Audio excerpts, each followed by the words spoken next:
জামাতের সকল গোপন তথ্য ফাঁস, কঠিনভাবে ফেসে গেলেন জামাতের আমির। এইদিকে কঠিন অ্যাকশনে যাচ্ছেন সেনাপ্রধান। বিস্তারিত রয়েছে ভিডিওতে, আপনারা দেখতে থাকুন।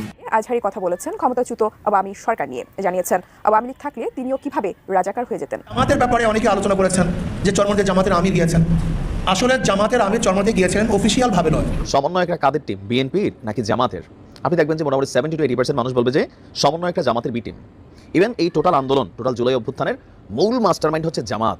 16 বছরে দেশ নেত্রী বেগম খালেদা জিয়ার জন্য কথা বলেছে, যুদ্ধ করেছে, লড়াই করেছে, বিএনপির জন্য করেছে, তারেক রহমানের জন্য করেছে, জামাতের জন্য করেছে, ফাঁসির। এইভাবেই আসলে ঝোল পাকায় যায়। মানে মানুষের মধ্যে যে চিন্তা আপনি দেখেন এই মুহূর্তে সারা বাংলাদেশের মধ্যে, আপনি যদি একটা ভোটাভুটি করেন যে সমন্বয় একটা কাদের টিম, বিএনপির নাকি জামাতের, আপনি দেখবেন যে মোটামুটি 70-80% মানুষ বলবে যে সমন্বয় একটা জামাতের বি টিম। ইভেন এই টোটাল আন্দোলন, টোটাল জুলাই অভ্যুত্থানের মূল মাস্টারমাইন্ড হচ্ছে জামাত।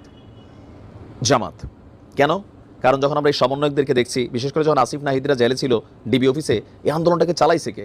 আবার বাকেরের কথা খেয়াল আছে তো? নাহিদের সাথে কার পরিচয় করাই দিয়েছিল, সার্জিসদের কোথায় গেছিল। আবার দেখেন এই অভ্যুত্থান পরবর্তী সময় জামাতকে নিয়ে আপনি দেখেন সমন্বয়কদের কোনো বক্তব্য আছে নাই। আজকে আমাদের জামাতের আমির সাহেব তিনি যে বক্তব্য দিচ্ছেন, বোঝাই যাচ্ছে মূল মাস্টারমাইন্ড জামাত। বিএনপি এবং সমন্বয়ক তাদের মধ্যে কি নিয়ে দ্বন্দ্বটা? নির্বাচন নিয়ে। নির্বাচন মানে কি? ক্ষমতা সংস্কার জরুরি। তো গতকালকে আমাদের জামাতের আমির তিনি যে বক্তব্য দিয়েছেন, ডাক্তার শফিকুর রহমান দুধ কা দুধ পানি কা পানি অনেকটা ক্লিয়ার করে ফেলছেন। গেল 2 দিন আগে তিনি বলছিলেন যে দেখেন সংস্কারের জন্য যতটুকু সময় প্রয়োজন আমরা দিতে চাই। বিএনপি বলতেছে ভাই সংস্কার আমরা এসা করবো, এটা জিয়াউর রহমান শুরু করছিল, এই সংস্কার দীর্ঘদিন লাগবে, সময় লাগবে, নির্বাচন আগে হোক তারপর সংস্কার হবে, যতটুকু জরুরি ততটুকুই করুন। এখন যখন বিএনপি এবং সমন্বয়কের মধ্যে বিশাল একটা বাকযুদ্ধ চলছে, তখন জামাতের অবস্থান হলো সমন্বয়কদের পক্ষে বা বৈষম্যের বিরোধীদের পক্ষে। তিনি বলছেন যে দেশের প্রতিটি খুন, চাঁদাবাজি, লুটপাট, ঘুষের বিচার হতে হবে, না হলে ন্যায় বিচার প্রতিষ্ঠিত হবে না। যারা উই ওয়ান্ট জাস্টিস স্লোগান দিয়ে এই দেশকে মুক্ত করেছেন, আমরা তাদের সঙ্গে আছি। আমরা তরুণদের হাতে দেশ তুলে দিতে চাই। এখন অনেকে বলবেন ভাই উই ওয়ান্ট জাস্টিসে সবাই বলছে না, যাই যার যার দলের পক্ষে বলছে। তৎকালীন প্রেক্ষাপটে ছাত্রদলের নেতাকর্মীরা সরকার পতনের জন্য তারা তাদের ভূমিকা রাখছে, শিবিরের নেতাকর্মীরা তারা তাদের ভূমিকা রাখছে। এমনকি আমরা এখন যখন আলোচনা শুনি 18ই জুলাই কিন্তু পরিকল্পনা হয়ে গেছিল। আপনার খালেদ মহিউদ্দিনের সাথে সাক্ষাৎকারে আসা সর্বশেষ যে সমন্বয়ক কি বাকের মজুমদার না কি জানি ছেলেটা, তো সেখানে সে বলছিল যে 18 জুলাই কিন্তু একটা তাদের প্ল্যান হয়ে গেছিলো, মোটামুটি সরকার পতন হবে এটা আন্দোলন। আমরা দেখছি 4 আগস্ট বা 3 আগস্ট হঠাৎ করে একদিনের না, এটা দীর্ঘদিন একটা মেটিকুলাস প্ল্যান ছিল। তো সেই প্ল্যানে সবচেয়ে বেশি বড় ভূমিকা আজকে যখন সারা বাংলাদেশের ইউনিভার্সিটিগুলোতে আপনার সমন্বয়কদের কমিটি গঠন করা হচ্ছে, শিবিরের কমিটি গঠন করা হচ্ছে, তখন দেখা যাচ্ছে যে এ টিম বি টিম তারাই যারা এই আন্দোলনের মধ্যে অনেকে বড় নেতা এবং স্টুডেন্টরা কলেজের বলতেছিল ভাই তুই এতদিন শিবির আমরা তো বুঝেই নাই। আবার আরেক ঘটনা দেখেন, গতকালকে জবির যে শিবিরের সেক্রেটারি তারে ছাত্রদলের তারা ধৈর্য ধোলা দিতে নিছিল। কেন? সে ছাত্রলীগের কর্মী ট্যাগমাইরা। তো ট্যাগটার কারণ কি? ওই যে ছাত্রলীগের একটা প্রোগ্রামে সে মানে নেতাদের সাথে তার একটা ছবি আছে, তো তার বক্তব্য আমি সেখানে আবৃত্তি করতে গেছিলাম, তো তুমি শিবিরের নেতা, তুমি ছাত্রলীগের মধ্যে কি করছো? কয় আমি তখন এরকম ছিলাম, বাট এখন কিন্তু সে আপনার জগন্নাথ বিশ্ববিদ্যালয়ের সেক্রেটারি। বুঝতে পারছি ছাত্রলীগের মধ্যে অনেক এরকম ঢুকে গেছিলো, এগুলা বাস্তবতা। প্ল্যান বিতে তারা রাজনীতি করছে, এমনকি পুরোটা টিম শিবিরের। তো আজকে আমাদের জামাতের আমির ডাক্তার শফিকুর রহমানের এই বক্তব্যে বৈষম্য বিরোধীরা অনুপ্রাণিত হচ্ছেন। আবার বৈষম্য বিরোধীর টোটাল টার্গেটটাই এখন কথাবার্তা যা আছে টোটালি কিন্তু এন্টি বিএনপি। এমনকি বলছে যে বিএনপির গলায় আওয়ামী লীগের সুর খুঁজে পাচ্ছে। আমাদের উপদেষ্টা নাহিদ বলছেন, মাহফুজ বলছেন, দিল্লিপন্থী কেউ নো, আসিফও বলছেন, আর বাকিরা তো যা আছে সার্জিস হাসনা তারাই বলছেন, মাহফুজ সহ যারাই আছেন। আবার মাহফুজ যদি আমরা চিন্তামি না আন্দোলনের সময় হুট করে আসলে পর দেখলাম মূল মাস্টারমাইন্ড। এই মাস্টারমাইন্ড নিয়েও আবার নানান তর্ক বিতর্ক আছে। তো সব কিছু মিলেয়া জামাত কোথাও না কোথাও বৈষম্য বিরোধী যে আন্দোলনের দলটা হচ্ছে, এটা এককভাবে নির্বাচনে যাবে কিনা অনেকের মধ্যে প্রশ্ন উঠছে, নাকি এটা জামাতের সাথে টিম বাইদা নির্বাচন করবে। যে জামাত নিজের একটা শক্তি তৈরি করছে, তরুণদের মধ্যে আরেকটা দল তারাই তৈরি করাচ্ছে। কেন? জোট ছাড়া ক্ষমতায় যাওয়া যাবে না। তো বৈষম্য বিরোধীর একটা বড় ভোটার অংশ আছে, এমনও দেখতে পারি যে নির্বাচনের আগ মুহূর্তে তারা এককভাবে নির্বাচন 330 আসনে দিতে পারবে না, সো আমরা জামাতের পক্ষে যাই বা জামাতের সাথে আমরা জোট বাঁধতেই পারে পলিটিক্যালি। জামাতের সাথে আওয়ামী লীগও পাচ্ছে ভাই, বিএনপিও পাচ্ছে, তো ছাত্ররা বাদলে আর দোষ কি? আর যদি বিষয়টা তাই হয় তখন বিএনপির জন্য অনেক হেডেক হয়ে যাবে। রাজনীতি শিখেন, বাকিরা শিখেন কেমনে খেলা লাগে। আমরা বাকিরা তো খালি এই এটা সেটার মধ্যে আছে, অরিজিনাল রাজনীতি জামাতি করে এই দেশে। ফেস দ্য পিপল, যিনি নিরপেক্ষভাবে তিনি কাজ করেছেন, তিনি হয়তো উপস্থাপকের জায়গায় সঠিক ভূমিকা পালন করেছেন, কিন্তু কারো কাছে মনে হবে লোকটা মনে হয় জামাত শিবির, লোকটা মনে হয় আমার না। পিনাকি ভট্টাচার্য, কিন্তু সেই লোককেও আপনি বলবেন জামাত শিবির। ইলিয়াস সাহেব কি? ইলিয়াস সাহেব নিরপেক্ষভাবে কথা বলছেন, সেও আপনার জামাত শিবির। এরপরে আপনার ডক্টর কনক সরোয়ার, সেও আপনার জামাত শিবির। তো আপনার লোকটাকে তাহলে এখন যদি প্রশ্ন করেন আমার কোনো লোক নাই, যদি আপনার লোক না থাকে তাহলে আপনি ব্যর্থ কেন এই জায়গায়? আপনার লোক থাকবে না কেন? বাংলাদেশে ডক্টর ফয়জুল হক গত 16 বছর কি করেছে আপনার চোখের সামনে আছে না? লোকগুলো আপনারই, কিন্তু আপনি ধরে রাখতে পারছেন না। আপনাকে ধরে রাখতে হবে, ধরে রাখার ক্যাপাসিটি অর্জন করতে হবে। এই সোশ্যাল মিডিয়ার যুগে আপনাকে অ্যাক্টিভ হতে হবে। যদি আওয়ামী লীগ পারে আপনাকে পারতে হবে, যদি জামাত শিবির পারে আপনাকে পারতে হবে। বাংলাদেশের একটি বড় সমস্যা হচ্ছে পজিটিভ রাজনীতির। আমরা কখনো পজিটিভ সমালোচনা পছন্দ করি না, আমরা কখনো পজিটিভ ওয়েতে আমাদের দলগুলোকে পরিচালনা করতে পছন্দ করি না। আমরা যখনই কোনো একটি বক্তব্য আমার পক্ষে না আসে, বিপক্ষে যায়, তখনই সেই ব্যক্তিকে কিংবা গোষ্ঠীকে আমরা তুলোধনা করতে পছন্দ করি। কেউ যদি আমাদেরকে সুন্দর কোনো পরামর্শও দেয়, সেটা নিতেও আমরা স্বাচ্ছন্দ্য বোধ করি না। এর অন্যতম কারণ কি জানেন? কারণ হচ্ছে আপনার ব্যক্তিগত দুর্বলতা। আপনি যখন অযোগ্য হন, যখন আপনি সমাজের অন্য যে ব্যক্তিটি আপনাকে পরামর্শ দেয় তার চেয়ে জ্ঞানে, যোগ্যতায়, পড়াশোনায়, রাজনৈতিক জ্ঞানে, সামগ্রিক দৃষ্টিকোণ থেকে যখন আপনি অযোগ্য হন, তখন আপনার কাছে এই পরামর্শগুলো ভালো লাগে না।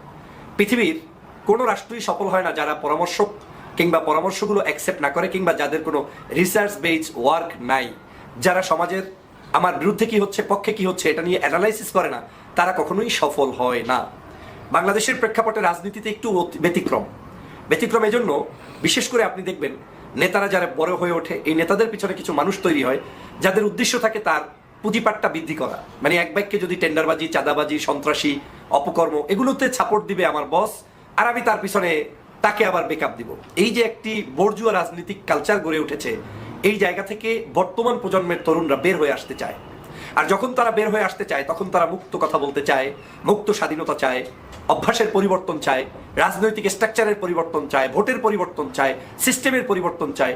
যখনই এই জিনিসগুলো চায়, তখনই একদল বর্জুয়া গ্রুপ যারা বিভিন্ন সময় বিভিন্ন শ্রেণী পেশার দলের ভিতরে ঢুকে রাজনীতি করেছে, তাদের হৃদয়টা খুব চূর্ণ বিচূর্ণ হয়ে যায়, কষ্ট পায়।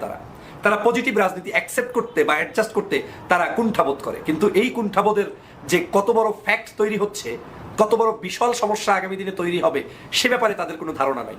কেন নাই আমি আপনাকে বলছি। ধরে নেন আমি একজন বিশাল নেতা, আমার আশেপাশে 1 থেকে 200 লোক থাকলেই আপনি অস্থিরতায় ভোগেন। মনে করেন বিশাল ব্যাপার, আমার গাড়ির সামনে 200 লোক এসেছে, 200 লোক আমাকে উঠিয়ে দিচ্ছে, মিছিল দিচ্ছে, বক্তব্য দিচ্ছে, কিন্তু এই 200 লোক সমাজের রিপ্রেজেন্ট করে না।